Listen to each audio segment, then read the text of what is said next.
When I was 15 years old, we moved from a suburban Long Island town to a quaint little town on the South Fork, just shy of the Hamptons. My father had purchased the nearly 3-acre plot a couple years prior with no intention of building right away. Then one day he announced to my mother, "We have to build the house and we have to build it now." He didn't give her a reason that I know of, and she never asked. My father had spooky, accurate intuition, and she knew it. The month after the house was completed, the prices of building supplies doubled. There would have been no way he could have afforded to build then. Disaster averted. It was fun to watch the house being built. My father found some plans that he liked and just drove around the area until he saw someone building a house that he liked and said, "I have a house I want you to build." That's pretty much how all the work got done. When they were digging up for the foundation, we found a few arrowheads and other Indian artifacts. This entire area was inhabited by Indians at one time, and many of the towns have Indian names, including ours. Our neighborhood had several kids, and 2 of them were the ages of my brother and I, so we formed a friendship, and they introduced us around the town. I was showing my newfound friends the arrowheads that I had found when one of them said, "You know, there's supposed to be an ancient Indian burial ground on your property." I just rolled my eyes. We would come out every weekend as the house was being built in the summer and camp out in the house once we had a roof. My father was an arborist, and he was insistent that not one tree be taken down on the property. The house placement was designed around the trees, and heavy brush was all that was removed. My newfound friends would all meet up in town, which meant a 20-minute walk from the streets. I chose to take the shortcut by cutting through all the farm fields that bordered the west side of our property. Some of the fields were large and massive, but the ones by our home were smaller, bordered by patches of woods. There was only one place that was open with a path that led to my home, and at night, I knew how to find it, coming back from town by looking for the change of size in the top of the tree lines. It was desolate and a bit creepy, but I could get home in 5 minutes, so that was the route I always took. It started immediately. On the way to town, the farm fields were fine, but it was daylight. On the way home, the entire area changed. I not only felt I was being watched, I felt I was being followed. My dad wasn't the only one with gifts. The entire family had them. Not something we really talked about unless something happened, or as kids got older and developed new gifts, it would be mentioned very matter-of-fact. I had a lot of gifts. They came and went. They morphed my whole life. Since we never compared notes on our gifts, I never knew if I had more or the same as everyone else. I don't see dead people, but I can sense energies, all kinds of energies. That was the one gift that never changed or went away. The only thing I knew for sure was that whatever was following me was not a good energy. My heart pounded the entire run home, and I always ran. There was also a spot on the property that froze me in fear. It was on the east end of our property. The way my father landscaped, he kept everything very natural looking. Mostly wood chip paths between rhododendrons, and then it led to this small clearing. He never did anything to that area. We never hung out back there, and nothing grew in that area. When I got near it, there was just a feeling like, don't mess with me. I felt if I stayed away from the area, I would be fine, and I was. Fast forward many decades, I am now a mother of 2, living in the next town. My children grew up on that property, explored the farm fields, and were always home by dark. After my divorce, my father was ill and wheelchair-bound, and I sold my house and moved in with them to help Mom. After he died, all the kids were grown, and I stayed to be with my mom, who was my best friend. When she died, I bought the house. Now I was a grandmother, or Bubba, as was my title. I was given the gift of my grandson every Friday and Saturday night since birth. It gave my daughter and sister-in-law some much-needed rest and a date night. At 18 months old, my grandson Zach was walking, but not so confidently. One day, I was about 5 feet away from him watching him walk toward me when he was suddenly pushed from behind. On his knees now, he looked behind him, looking confused, and got back up. Another step toward me and he was pushed again. This time he looked scared, and again looked behind him to find nothing. It happened a third time, causing him to cry. I picked him up and took him away from the area. When my daughter came to pick him up, I commented that Zach may have some significant gifts. Entities love youngsters with gifts. Their energy is like junk food for them. My daughter just rolled her eyes.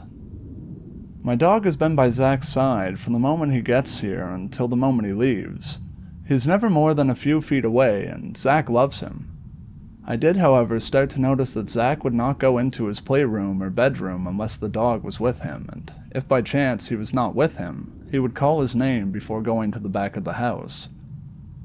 More than a few times he would come running to me looking scared but never said why.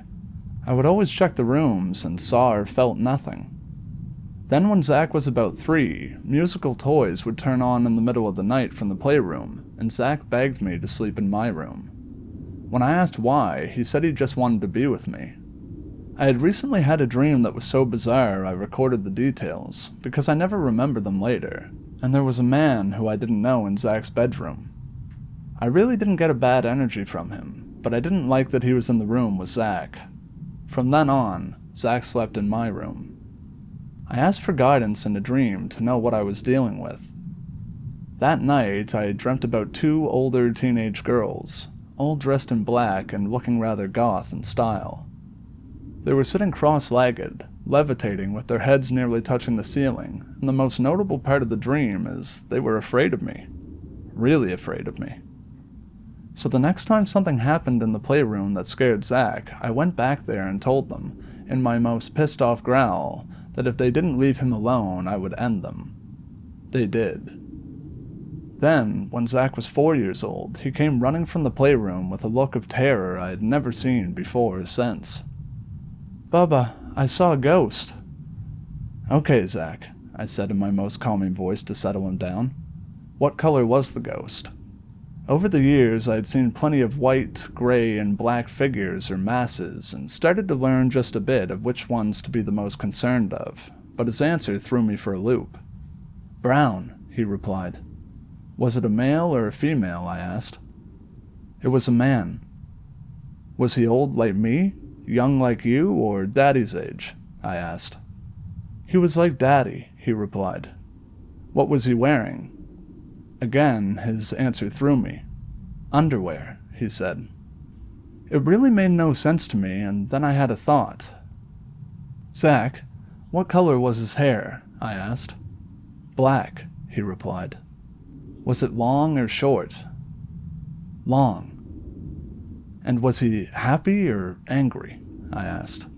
And with a look of fear you never want to see on a child's face, he replied, very slowly, "He was really angry, Bubba." My grandson had just seen the spirit of an Indian, a really pissed off Indian. Right then, that feeling of dread I got from the back of the property kicked in.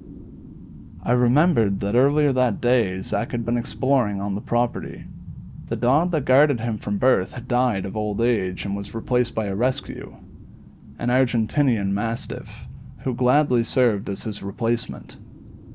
If Zach was playing outside and needed to pee, we were very isolated from the neighbors, so I would let him pee in the bushes.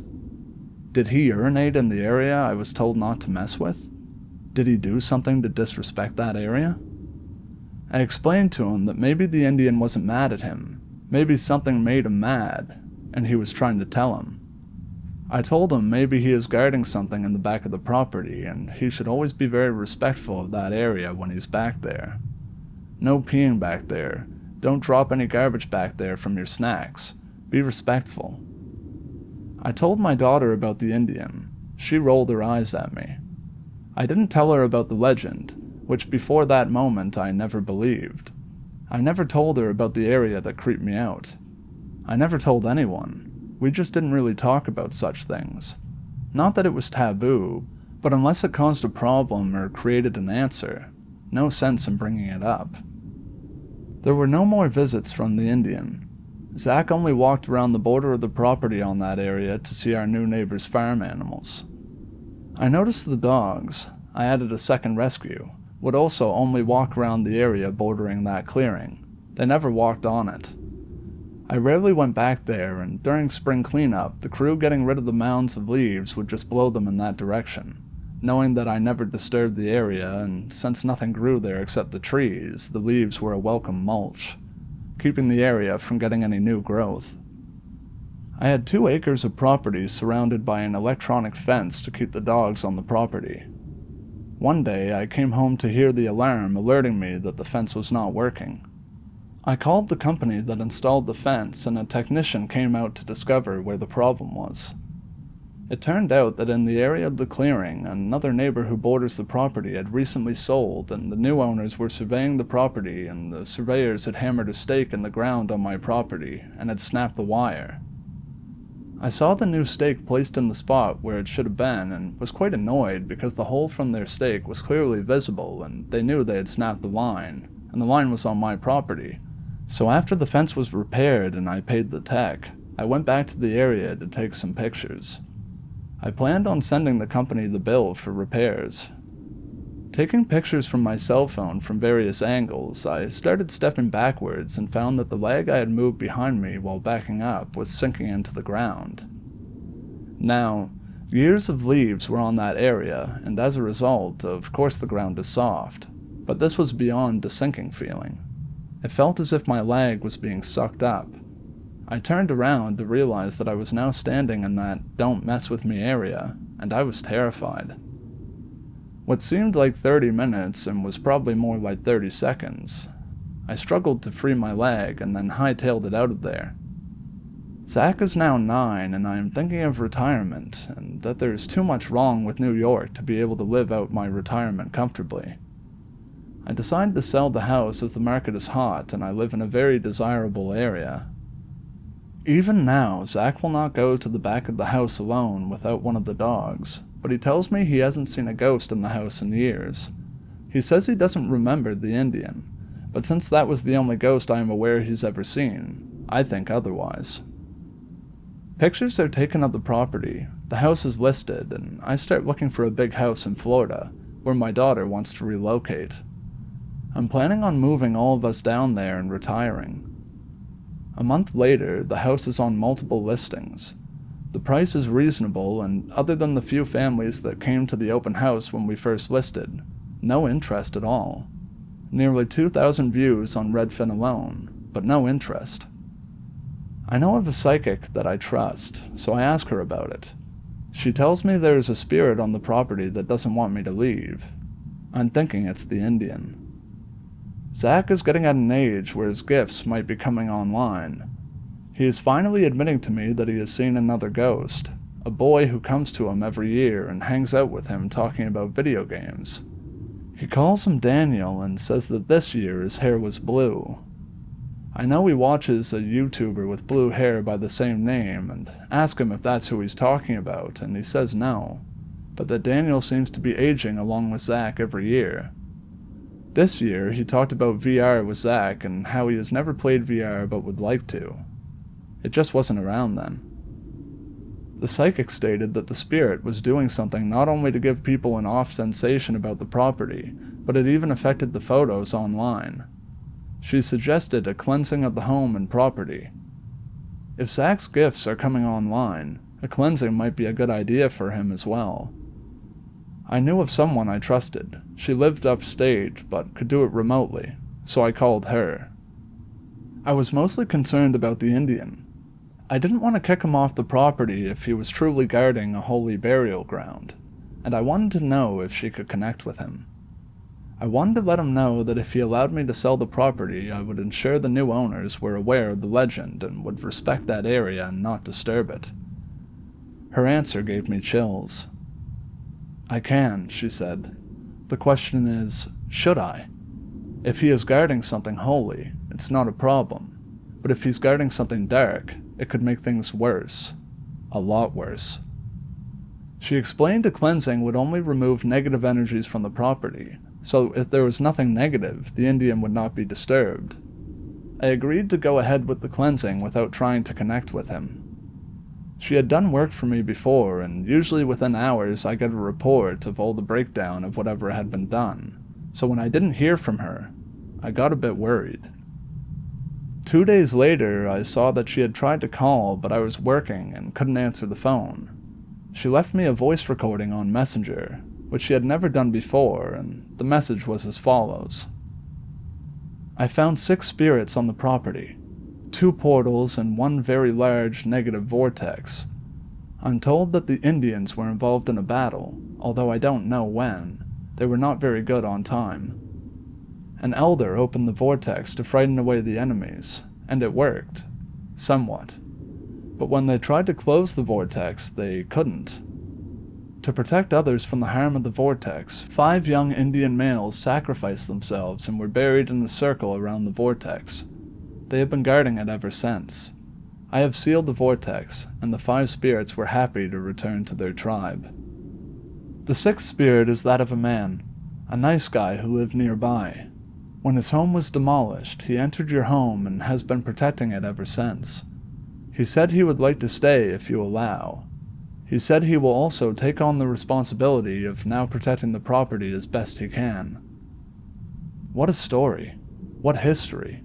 The legend was true after all, but so much more. I had to tell someone. My daughter was on vacation with the family, so I called my brother, a retired cop who is very skeptical about the paranormal, which I find odd because he has some of the most powerful gifts in the family. His intuition was just like my dad's. I knew his eyes would be rolling, but I called anyway.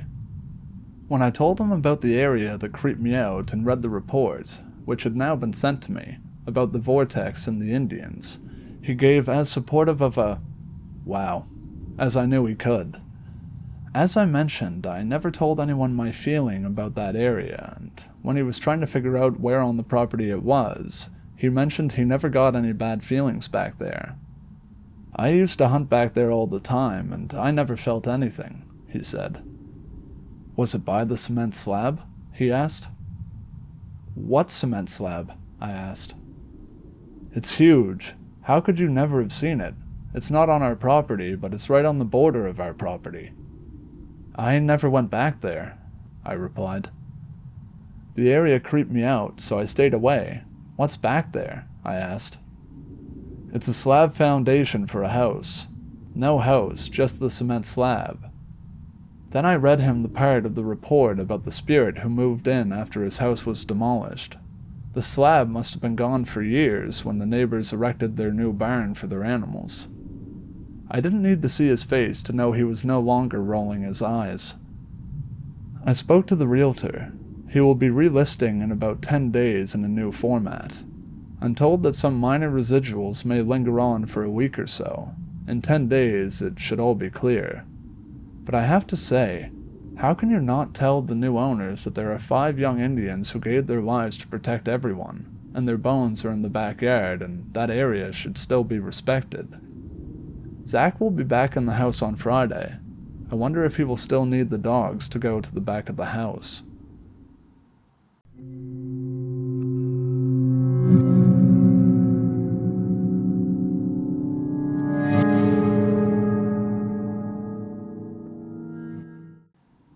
I've never posted anything on here before, and I've stopped telling people about my experiences because I had always gotten the, changes the subject immediately reaction. I guess I'm just not sure what to do with these experiences. I feel like they are decently significant, and I can't forget them or make them stop happening. Not that I want to necessarily. It's gotten much less frequent, and it's not like it really bothers me or anything. But it's such an inherent part of my daily existence. I will add, I was in a very severe car accident almost 15 years ago. Pedestrian versus vehicle, and I had pretty severe head trauma amongst other bodily injuries. This incident hasn't left me with many lasting side effects other than vertigo, tinnitus, and some issues with mental focus. Something only I and 1 or 2 people very close to me have noticed, just because we know how mentally sharp I was before, and I can recall the paranormal events with the same clarity as before the accident, so I don't believe that has had any impact on my memories of these happenings. A little background. I am a 29-year-old female, and I grew up in a crummy little town in Northern California where I spent ages 1 to 10 years old. My parents have been divorced since before I can remember. I have no memories of them together, so I grew up floating between the two households. I lived with my mom during the time these events occurred and would see my dad every other weekend. I remember being very attached to my mom, as most small children tend to be, especially in split households, and I would typically end up sleeping in her bed most nights. I was probably 2 or 3 when my first stepdad came into the picture, and he of course wanted to put a stop to the bed sharing.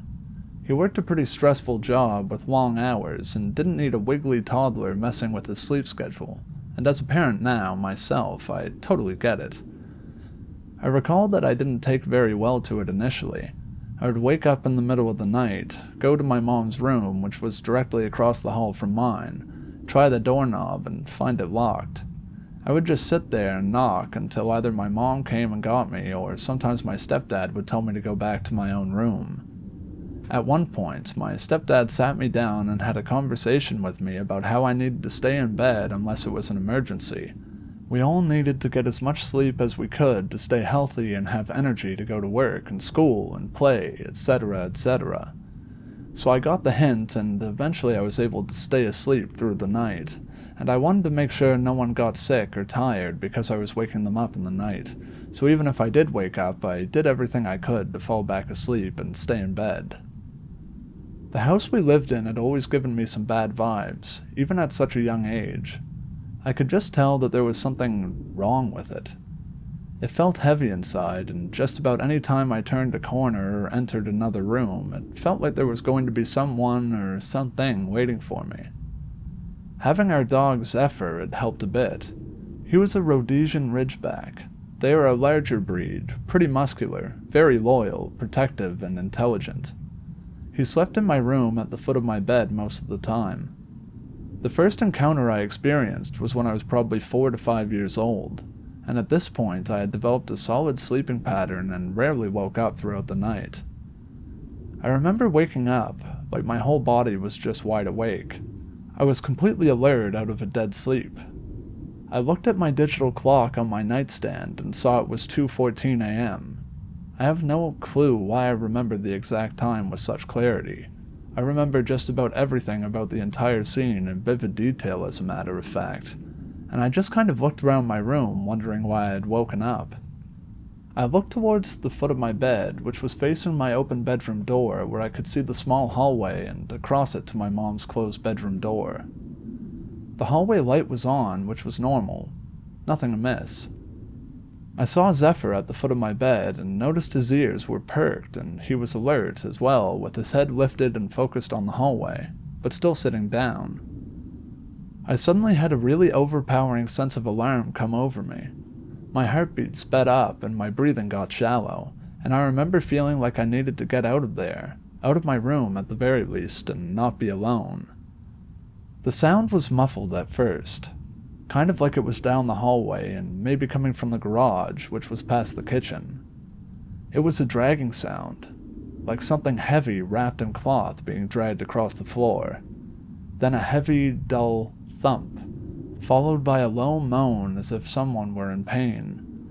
But it wasn't clear. It was like if someone had something covering their mouth. I sat there in my bed, trying to understand what I was hearing, or if I was really hearing it, when I looked back at my dog. He stood up on my bed immediately, hackles raised, and growling with teeth bared towards my open door. This dog was never vocal by any means, let alone aggressive, and this reaction proved to me that I was truly experiencing what I felt and heard. I sat for a few more seconds, just stunned I think, and I could hear the dragging, the thump, and the groan repeated, now closer towards the end of the hall, which means it had crossed through the kitchen. I threw my covers off and ran to my doorway where I stopped, suddenly very frozen in fear. The noises continued, seemingly unbothered by my movement, and Zephyr had jumped down from my bed, but refused to move from that part of the room. I remembered my heartbeat absolutely pounding in my ears as I tried to figure out how to take the 3 steps across the hallway and get to my mom's room without getting caught, eaten, found, by whatever was coming towards me. I heard one more muffled groan and decided to shut my eyes and just run. As I stepped into the hallway, I remember it was so cold, like a window had been left open, and it kind of caught my breath in my chest. I also remember having my entire body just flooded with the sense of, "Do not look down the hallway," and I listened to it. I opened one eye to make sure I didn't run into my mom's door, and thankfully it was unlocked as I barreled into her room and closed it as quickly and quietly as I could behind me. I crawled into bed next to my mom and pulled the covers over my head, trying to calm myself down as best as I could. Eventually I fell asleep, and I didn't hear the noise anymore. I think it was about a week before I tried to tell anyone about that night. I think my mindset was, don't think about it or it will happen again, so I didn't really acknowledge it until I had some undivided attention from adults. It made me feel safer. It was my dad and his wife at the time who I ended up talking to about the whole thing. They brushed it off and suggested that it was the refrigerator or the ice maker, but with how my dog reacted and how very clearly I could remember it all, especially the way it made me feel, I knew it was something else. I 100% had the dog by my side every night for a very long time. I started keeping my door closed or open just a crack, but as far as I can remember, that particular incident never happened again. As I grew up in that house, I still felt like there was a presence. Not necessarily malicious, but definitely nothing good. More like it wanted to keep me in a perpetual state of fear and anxiety. I continued to have that feeling of expecting to see something around each corner, which did give me horrible anxiety. In fact, I remember vividly one afternoon in my after-school program in the first grade, I felt like I was lucid dreaming. Like suddenly, nothing around me was real and I couldn't wake up. I started crying and screaming and pinching my arms just to make sure I could feel it, and then another little kid went and got a teacher because he thought I had gotten stuck in the play structure I was in. Needless to say, whatever it was, it succeeded in messing with my head, if that was its goal. Over that next year, my dad ended up taking Zephyr to live on the ranch he had. Zephyr was his dog to begin with. I was never quite sure why he left him with my mom in the first place, and one night I remember not feeling well and wanting to go get my mom for some medicine, but when I opened her bedroom door, a large, dark dog's snout appeared out of the darkness, and then an entire canine muzzle protruded out towards me at eye level. It was a dark brown color, long and sleek. I could even see the shine from the wetness on the nose. No teeth bared, no noises or anything particularly scary other than the indication that there was suddenly a very large dog in my mom's room. I very quickly closed the door and ran back to bed, hoping that that would be the end of it for the night. And it was. My younger sister was born when I was 6, and my brother when I was 8, so there was a lot of distractions over the next few years, and I didn't notice much activity. Things got really chaotic at that house. Unfortunately, it developed into a pretty toxic relationship between my mom, stepdad, and me, so when I was 10 years old, I decided to go live with my dad on his ranch. I continued to feel paranoid and anxious, but I didn't have any more encounters like at my mom's house. Later in my teenage years, I confided in my mom about feeling the heavy presence and very vaguely touching on that one particular encounter, and she confessed that she had always felt a presence there as well. At that point, we weren't terribly close, so I didn't press her any more on the issue, and she never brought it up again either. My next significant encounter didn't happen until I was in my early 20s. My daughter was around 2.5 at the time. I had recently purchased my first home, and after a year of living there, my ex-husband and I split up and had settled on me keeping the house since he didn't like the area it was in anyway. It was kind of in the mountains, and he was very much a city life person. I loved the place. The area was great, with lots of hiking and lakes nearby, a great spot for a first home and plenty of opportunities for getting my daughter outside. The house was a 2-bed, 2-bath, a nice little porch on the back, and plenty of room for my daughter to grow into. There was something off about her room in particular, though, specifically her closet. It just made me not want to be in there for too long. Honestly, I would watch it through the video monitor that I had in her room sometimes, when my daughter was with her dad, and I truly half expected to see something come out of it, for eyes to peer back at me or a hand to reach around the sliding doors. But I just chalked it up to being single for the first time in almost 10 years and readjusting to being alone, and of course my anxiety that has stuck with me since childhood. My daughter really only slept in her room. The rest of the time I made sure to have her in the kitchen with me, playing in the living room or outside digging in the dirt, planting flowers or something of the sort. Plus, nothing had happened aside from that feeling of mine, and I tried really hard to just push it away and not let it get the better of me. One day I was cleaning up, dusting the vents particularly, when I saw a bunch of colorful things in the vents connected to the wood-burning fireplace. I unscrewed the vents and found a ton of Lego pieces, a spoon, and a few other small plastic toy parts.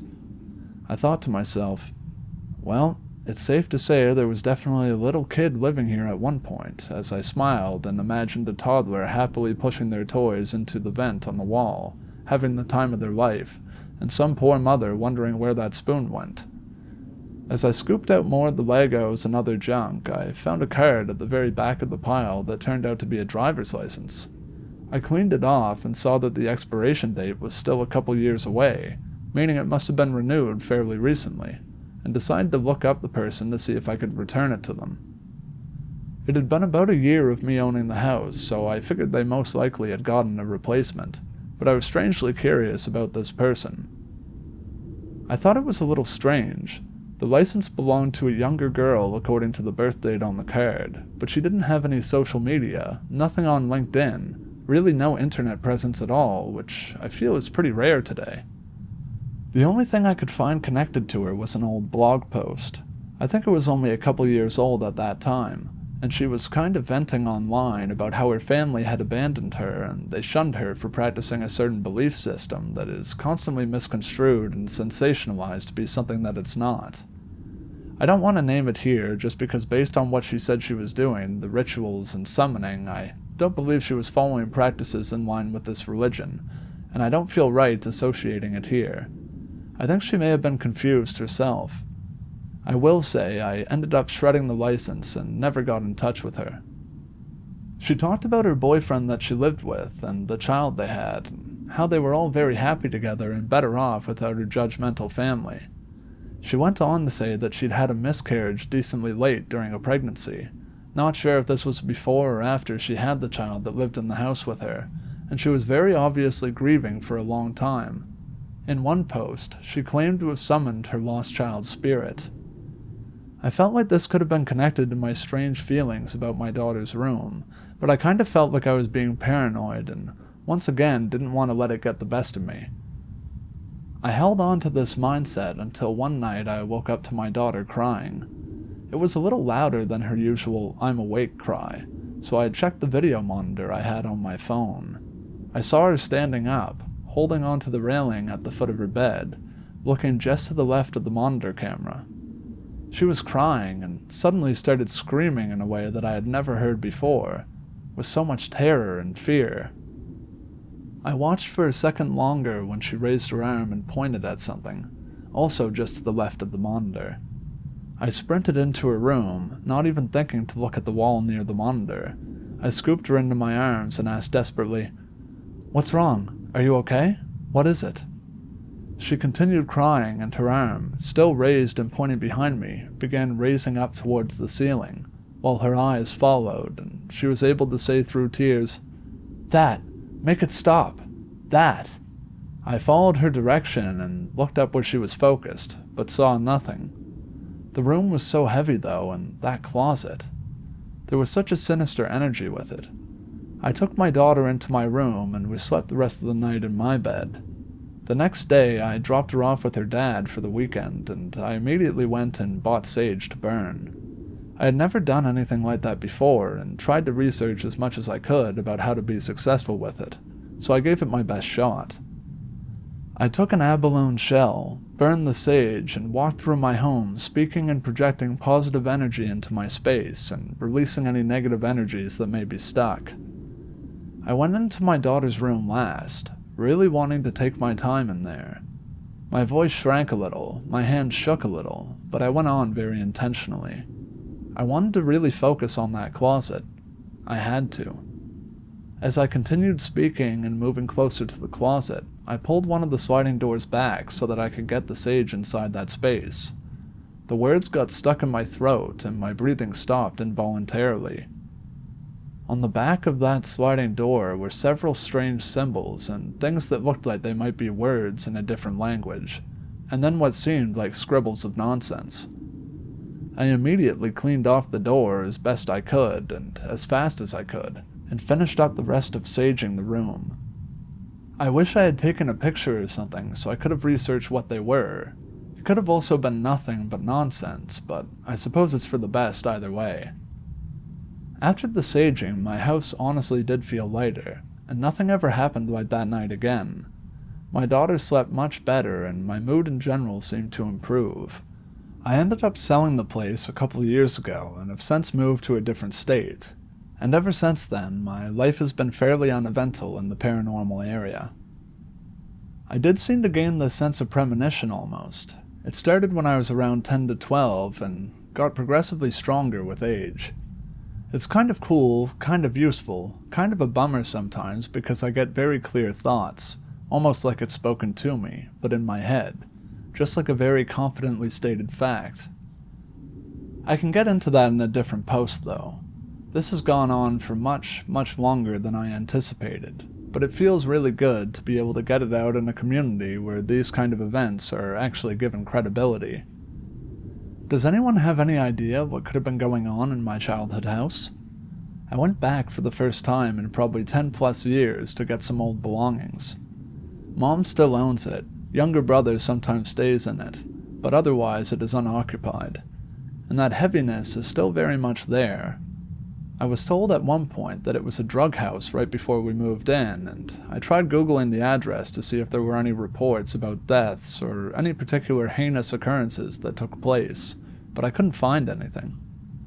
Also, any thoughts on the event in my daughter's room? I have no clue if it was directly related to that girl and something she may have tried, or if it was something else completely unrelated. I'm open to any theories or educated guesses, because I have none. Thank you so much for taking the time to read through all of this. I truly appreciate it.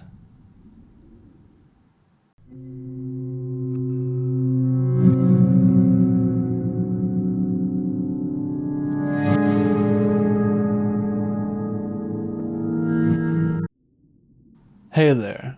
I'm sending this story to a few of my favorite scary story narrators and hoping of getting an explanation, or at least some comfort.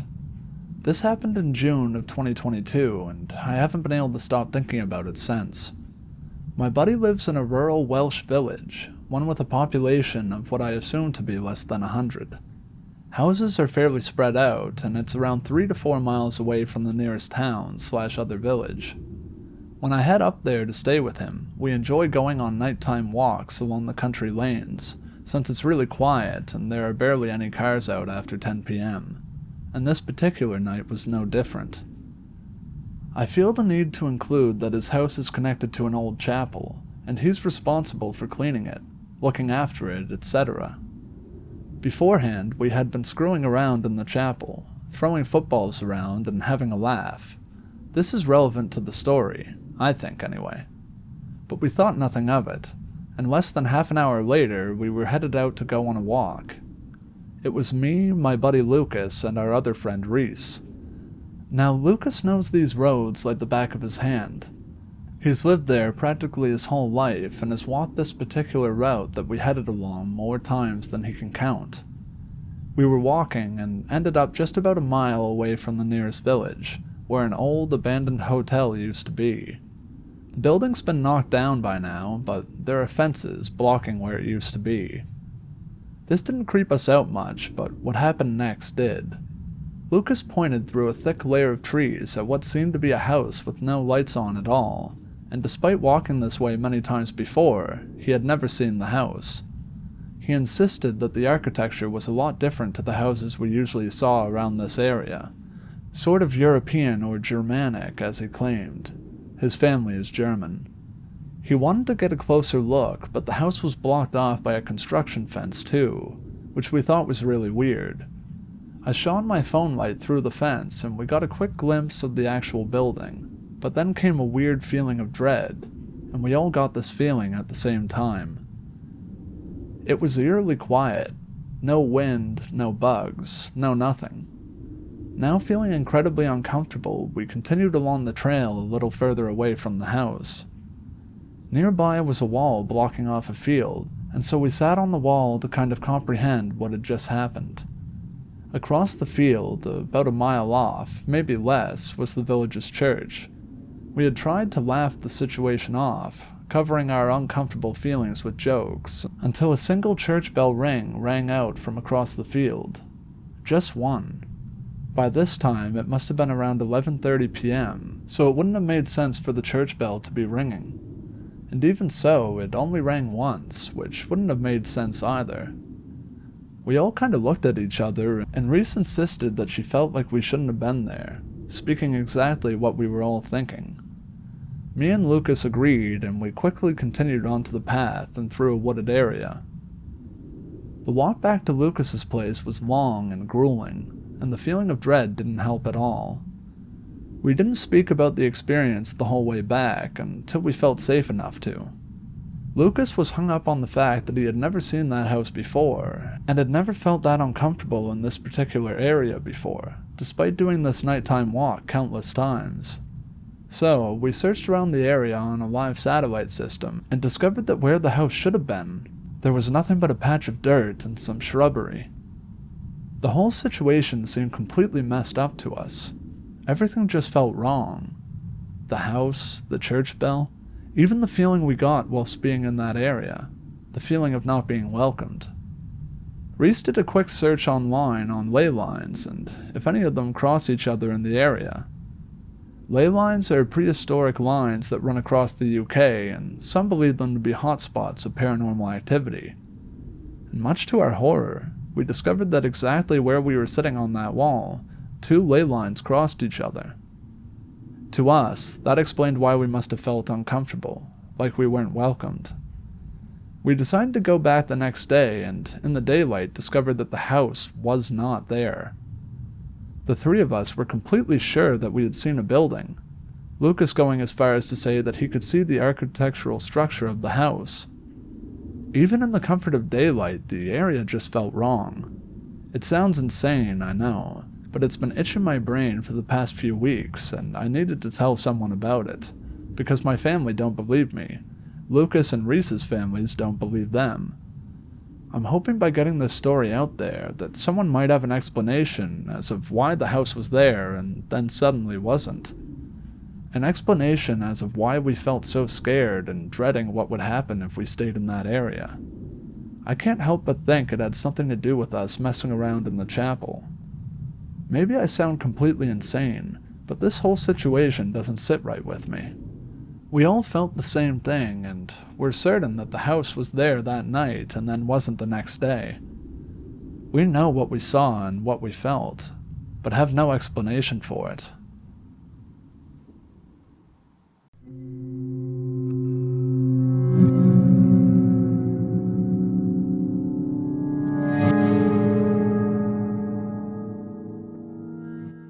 Hey guys, glad to see you made it to the end of the video. Have you ever experienced something strange or paranormal in your living space? Make sure to let me know in the comments below. If you have any stories you'd like to be narrated, be sure to send them in. Alright guys, that just about wraps up the video. Thank you for watching. I hope you enjoyed it. So long, Fearseekers. I'll see you in the next video.